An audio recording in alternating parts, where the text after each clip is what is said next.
There comes a moment in life when something clicks, quietly but permanently, and you realize this uncomfortable truth. Some people only respect you the moment you stop bending for them.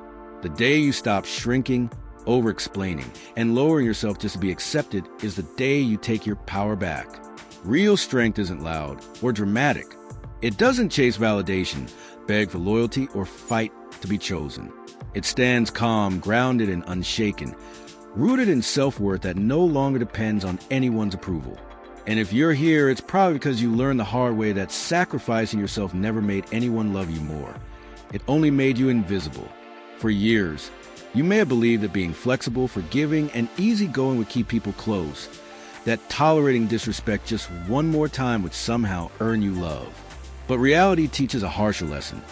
When you lower your standards, people don't appreciate you. They exploit you. This isn't arrogance, it's self-respect. Your standards aren't walls meant to push people away.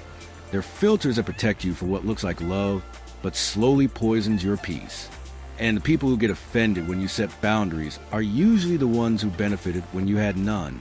Just as important, you are not responsible for carrying other people's chaos. Some enter your life loud, unstable, and emotionally reckless, pulling you into their storms until you start believing their damage is your duty. It's not.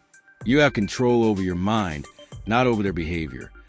And the moment you realize that, you reclaim your strength. You are not required to explain yourself to people committed to misunderstanding you, nor are you meant to absorb burdens that were never yours. With time, wisdom teaches you to protect your inner stillness, not through anger or confrontation, but through distance, because peace is rare, costly, and earned, while chaos is cheap and endlessly available. And once you understand that, you stop selling your peace just to keep people comfortable, and you finally choose yourself without guilt, without apology, and without fear. One of the most draining mistakes you can make in life is trying to prove yourself to people who were never interested in seeing you clearly in the first place. There's a unique kind of exhaustion that comes from pouring energy into the wrong audience, trying to be enough for someone who barely notices, offering loyalty to someone who returns indifference, explaining your heart to ears that were never open. But here's the hard truth. If someone cannot recognize your effort, your integrity, or your value, shrinking yourself will not suddenly give them vision. It will only make you forget who you are.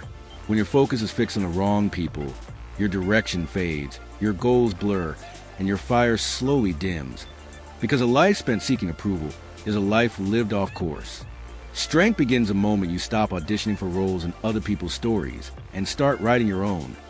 Choosing to give your presence only to those who feel it, your effort only to those who respect it, and your loyalty only to what brings peace instead of wounds. And sometimes, the strongest expression of that strength is walking away. Not loudly, not angrily, not with bitterness, but with dignity and silence. Silence is not weakness. It is clarity. It is the moment you stop arguing with reality and accept that suffering is not devotion and mistreatment is not love. Walking away hurts, but that pain is not loss. It is space being cleared for something better. As you grow, life becomes lighter when you stop lowering yourself to match the world and start raising yourself to meet your purpose. You stop chasing validation. Stop negotiating your worth. Stop explaining yourself to be accepted and begin living with intention. True power has nothing to do with reputation or applause. It is built through character, discipline, and the quiet confidence of knowing who you are. And when you finally become someone you respect, everything changes. Not because the world suddenly becomes kinder, but because you no longer abandon yourself to survive in it. So let this be a reminder for every version of you that ever felt invisible or overlooked. You are allowed to have standards, to protect your peace, to walk away, and to choose yourself without guilt. You don't rise with noise or force. You rise with calm, controlled, silent power, the kind that cannot be taken away because it was never given. It was built